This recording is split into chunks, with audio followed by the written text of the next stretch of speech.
Hello everyone and welcome to question 22 of the Q&A question answer series. Today's is quite an interesting question here, so let's go. What music books are considered canonical, meaning that anyone who's ever played or is learning an instrument should go through them for full mastery of their respective instruments? Oftentimes I hear books about the Suzuki method mentioned, but I have no idea if there are any general books across the board that all instrumentalists should be familiar with. Can you share your thoughts on this? So first of all, people learn differently and start at different stages of their lives.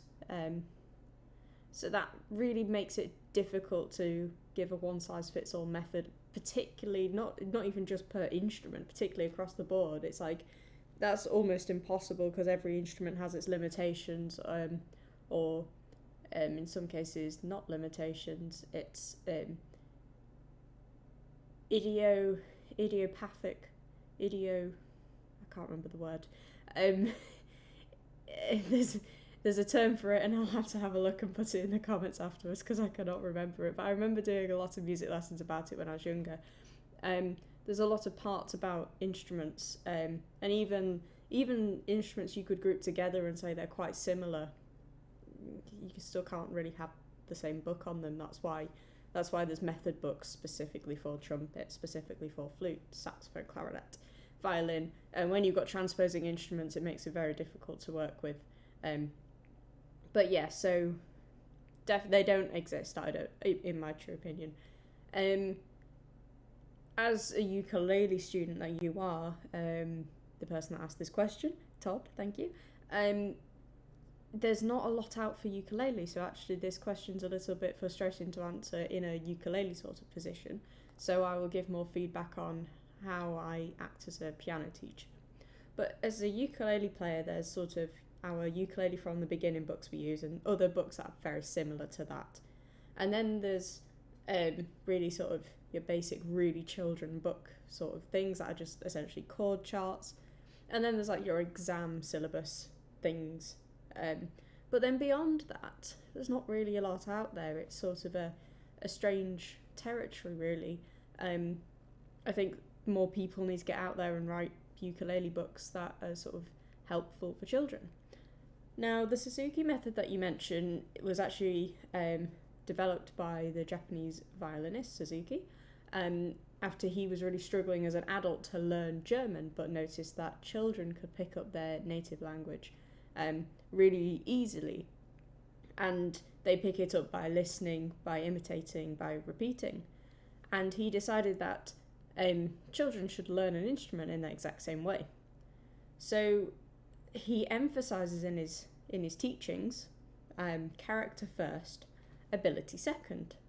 So the children are nurtured to love music and develop fine characters rather than just mastering a musical instrument. So this sort of pairs back with that question you asked about technical skill and human expression. It's very much like that. Whereas actually if you strip it back and you learn more to love the music and to enjoy the music, then the technical part will come later. And I think that is an important thing to think of. Now, the Suzuki method naturally was actually invented really on the violin first, but then it sort of transposed through the other instruments, cello and double bass and viola in the stringed section, and then has came through to piano. Now, it's a really good teaching method. I'm not that clued up on it myself, but I do know that to teach it, you have to be trained, you have to do actual training courses. So, yeah, it's actually really cool. I would love to have a look into it more in the future, but I try and use some of that anyway. I think it's nice for people just to enjoy music. The Suzuki method can be used as adults as well. There's no saying just because it was mostly about children that it can't be for adults. There's tons of stuff out there if you just give it all a quick Google, really. So my experience as a piano teacher, for like giving books and things to students, I take in consideration their age, any previous musical experiences, whether they've got any special educational needs that I should be sort of aware of, and that may affect or in some cases actually enhances their musical side. And then I recommend books based on that. So my sort of standard go-to, and this changes child to child, but it's a standard sort of thing, or student to student, should I say. So for my under 9-year-olds, I recommend the John Thompson series. Starting at part 1, it goes right up to part 5, but to be honest, part 1 and part 2 is usually fine. Part 1 is just learning the 5 finger notes for middle C position, and you just learn it gradually, and you learn other things, dynamics. I don't think they actually come into that one, but you learn about key signatures later on, and in part 2, when you start doing hands together, you learn about quavers and things like that. It gets it goes slowly. Now for some children, if they've had no musical experiences before or have special educational needs, or might just take that a little longer to learn things, especially younger students, if I get someone about 6, I pair that book with another book called Tunes for 10 Fingers by Pauline Hall. And adding the two together means that they're going at a really slow pace and they're learning 3, 4, 5 tunes, doing the same thing, but it's a different tune each time. And it means they're picking up that skill.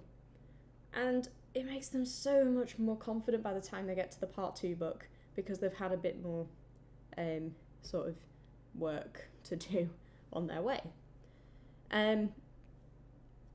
If I have an over 9 student, I give them the Piano Time 1 book, which is also by Pauline Hall, but it's a bit more of a grown-up version. It goes through things a bit quickly, sort of leads up to grade 1, teaches dynamics, it teaches everything. It does hands together quite early on, and it teaches sort of 2 notes at a time, so you're not just learning 1 note every few weeks.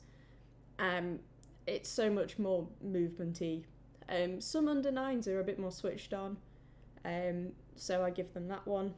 Or they've had musical experiences in the past, maybe they've learnt another instrument or started to learn, so give them a slightly more complex book. And for adults, I give them the Pam Wedgwood's It's Never Too Late to Play Piano book, because again, that goes through at a much quicker pace. But yeah, they're my generic recommendations. There are other books, and I pair these with scale books. I pair them with A Dozen a Day books. They're amazing as well. So yeah, there's no canonical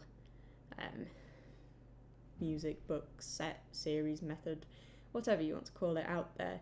There's things like the Kodai method, where we use like the tars and the TTs, and using do, re, mi, fa, sol, la, ti, do, using that with the hand symbols, which I cannot do. I could do do, re, mi, fa, so that's about it. And ta, ti, ta, and the syllables is a really good way. And yes, Suzuki is a sort of, can be transposed across instruments, the whole nurturing, but other than that, it's very sort of limited. So that was quite a long question actually to answer, but I hope that helps. Cheers, bye.